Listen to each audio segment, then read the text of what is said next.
Aujourd'hui, nous sommes réunis ici, au cœur du Capitole des États-Unis, à Washington, D.C., dans cet endroit incroyable qui a rassemblé tant de merveilleux acteurs du changement, tant de personnes actives, de leaders engagés, de pasteurs, de révérends, d'orateurs, pour cette magnifique conférence, la Conférence internationale interconfessionnelle. Unis dans la liberté, l'ascension des diplomates spirituels, dirigée par le pasteur Mark Burns. Merci beaucoup d'être ici avec nous aujourd'hui. Merci pour l'impact positif que vous apportez à cette conférence. Nous partagerons un peu plus tard. Et merci d'avoir pris le temps de nous parler aujourd'hui. Eh bien, c'est un plaisir pour moi et j'ai toujours beaucoup d'admiration pour le pasteur Mark Burns. Je pense qu'il a accompli des choses extraordinaires. Et donc, en plus de lui et avec d'autres intervenants remarquables, c'est une formidable opportunité. J'apprécie les perspectives interconfessionnelles. Je pense que les créateurs veulent que nous travaillions tous ensemble comme des frères et sœurs pour honorer Dieu et rendre le monde meilleur pour tous. Je vais donc parler des principes universels, la véracité, la compassion, la tolérance, et cela est pratiqué par 70 à 100 millions de personnes dans 110 pays. Et cela transcende vraiment les frontières, les religions.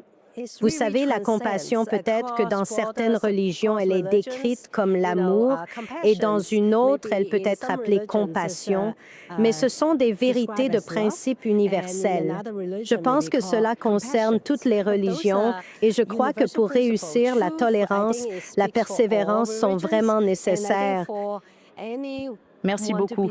Et aussi, nous voyons tant de personnes, tant de représentants de différentes confessions, des représentants des gouvernements de différents pays. Et à votre avis, comment les leaders religieux et les responsables civiques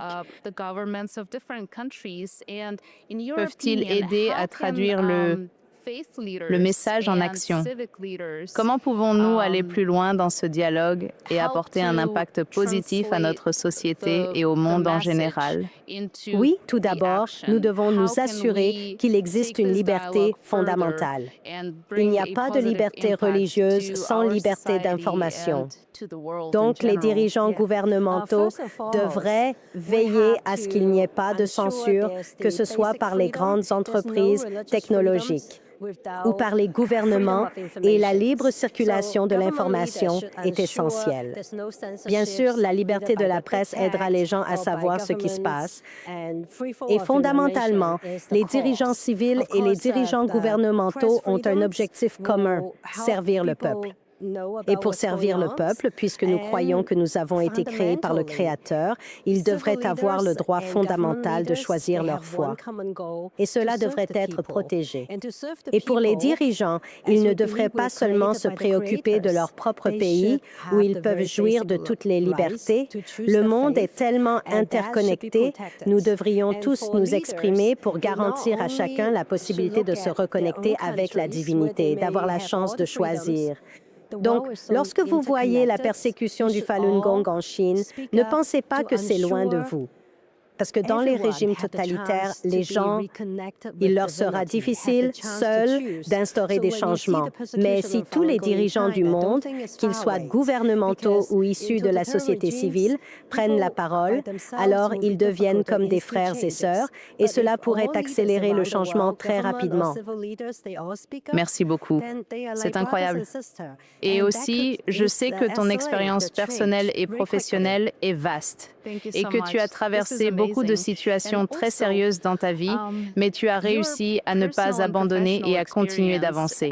Et tu ne continues pas seulement pour toi-même, mais tu apportes aussi cet impact, cette inspiration aux autres personnes qui t'entourent. Selon toi, quelle perspective ton expérience personnelle apporte-t-elle à cette rencontre aujourd'hui? Je suis née et j'ai grandi dans un camp de travail forcé en Chine.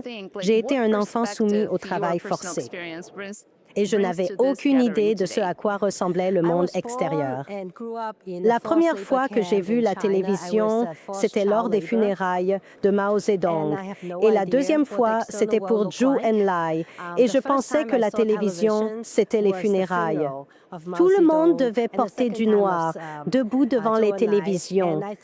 Ce n'est que plus tard que j'ai appris que, la télévision pouvait diffuser des journaux télévisés, pouvait passer des dessins animés. C'est ainsi que les graines de la censure ont été semées. Et je suis déterminée à donner une voix à ceux qui n'en ont pas. Je suis venue aux États-Unis à cause du massacre de la place Tiananmen le 4 juin 1989. J'aurais pu être tuée. Et j'aurais aussi pu être tuée, vous savez, pour avoir soutenu ou pratiqué le Falun Gong, basé sur la vérité, la compassion et la tolérance. Le fait que je sois en vie aujourd'hui au Cannon Congressional Building, en tant qu'orateur, en tant que diplomate spirituel, je dois donner une voix à ceux qui n'en ont pas et le monde est interconnecté. Au jour du jugement dernier, ce n'est pas basé sur nos titres, notre richesse, notre pouvoir, rien de tout cela. C'est qu'as-tu fait en utilisant tes talents, ton temps, tes ressources, tes efforts? Et ce n'est pas seulement toi-même. As-tu essayé d'inspirer les autres à améliorer le monde en tant que mère? Je veux laisser un monde meilleur à mes enfants. Et je veux que chacun ait la possibilité de choisir. Et laissez-moi vous donner un exemple. Shen Yun Performing Arts a été une source d'inspiration pour moi depuis 20 ans. Chaque année, je ne manque jamais le spectacle. C'est une danse classique chinoise avec des orchestres en direct. C'est vraiment de classe mondiale et chaque année, un tout nouveau programme. Donc, je trouve de nouvelles inspirations, que ce soit dans la narration ou les bonnes valeurs, mais beaucoup de gens ne le connaissent pas. Alors, j'aime partager cela. Et je sais aussi que le Parti communiste chinois essaie de harceler les gens, de lancer des alertes à la bombe et de diffuser toutes sortes de propagande pour empêcher les gens d'aller voir le spectacle. Et je veux que les gens sachent que la preuve est dans le résultat. Le mieux, c'est que les gens soient assis dans la salle pour vraiment expérimenter la beauté. Les cultures inspirées par le divin, vécues de première main. Merci beaucoup. Et quel message aimeriez-vous que les participants à cette conférence, les intervenants et notre public transmettent à leur communauté, à leur famille et au monde entier? J'aimerais donc inviter tout le monde à prêter attention à la sécurité dans vos communications, en particulier lorsque vous communiquez avec des sociétés fermées. Et même lorsque vous et moi communiquons dans des sociétés libres, vous ne voudriez pas que nos conversations, en dehors de cette interview, soient divulguées dans d'autres circonstances.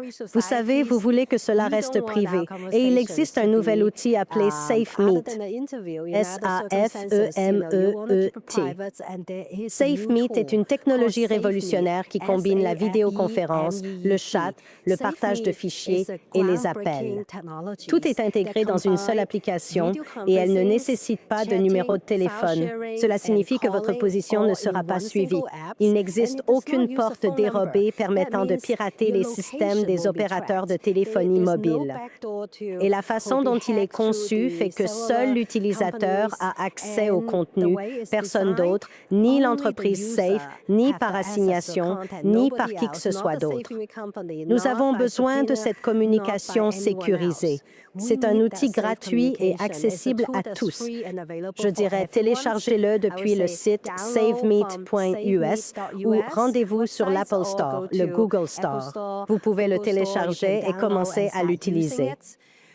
Des outils comme celui-ci ont besoin d'être utilisés par plus de personnes afin de permettre une communication libre, comme nous l'avons vu récemment en Iran, avant les meurtres. Ils ont coupé Internet, ils ont coupé les téléphones parce qu'ils voulaient censurer l'information.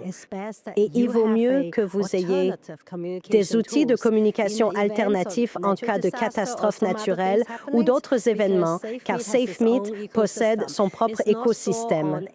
Ce n'est pas stocké sur l'un des grands clouds des géants de la tech qui sont très vulnérables aux cyberattaques. Un autre message pour ceux qui vivent aux États-Unis, je vous encourage vivement à parler à vos sénateurs américains parce que vous avez l'opportunité de stopper les crimes contre l'humanité. À l'heure où nous parlons, chaque jour, chaque minute, chaque seconde, quelqu'un en Chine est tué pour ses organes. Et les pratiquants de Falun Gong, ils ne boivent pas, ils ne fument pas et ils font de l'exercice tous les jours. Ils sont connus comme le groupe le plus sain, mais malheureusement, le Parti communiste considère leurs organes comme une opportunité lucrative. Et le projet de loi du Sénat 817 sanctionnera les auteurs impliqués dans le prélèvement forcé d'organes et demandera au département d'État de produire des rapports chaque année. Le département d'État, la Maison-Blanche, ainsi que le département de la Santé et des services sociaux sont tous prêts à agir dès que le projet de loi du Sénat A17 sera adopté. Le projet de loi complémentaire a déjà été adopté à l'unanimité à la Chambre. La vie est ce qu'il y a de plus précieux. Et lorsque la médecine de la transplantation est utilisée comme un simple outil, lorsque les êtres humains sont traités comme des pièces détachées, nous devons agir. Et c'est l'une des actions que nous pouvons tous entreprendre pour mettre fin aux crimes contre l'humanité. Beaucoup de personnes qui pensent cela, qui auraient aimé pouvoir agir à l'époque de l'Holocauste, se disent qu'elles auraient pu faire quelque chose. Mais parlons d'aujourd'hui, alors que nous sommes le 22 janvier 2026. Cela se passe en ce moment. Ne soyez pas des spectateurs. Beaucoup d'atrocités dans le monde ne se produisent pas à cause d'un trop grand nombre de bourreaux, mais à cause d'un trop grand nombre de spectateurs. Et aujourd'hui, en tant que diplomate spirituel et aussi tout le public, vous avez l'opportunité, le fait d'être informé, vous pouvez agir. Diffusez-le. Merci beaucoup. Merci d'avoir pris le temps de nous parler. Merci d'avoir partagé ce message incroyable et pour cette conversation merveilleuse et pleine de sens. Merci. Merci. Ce fut un plaisir.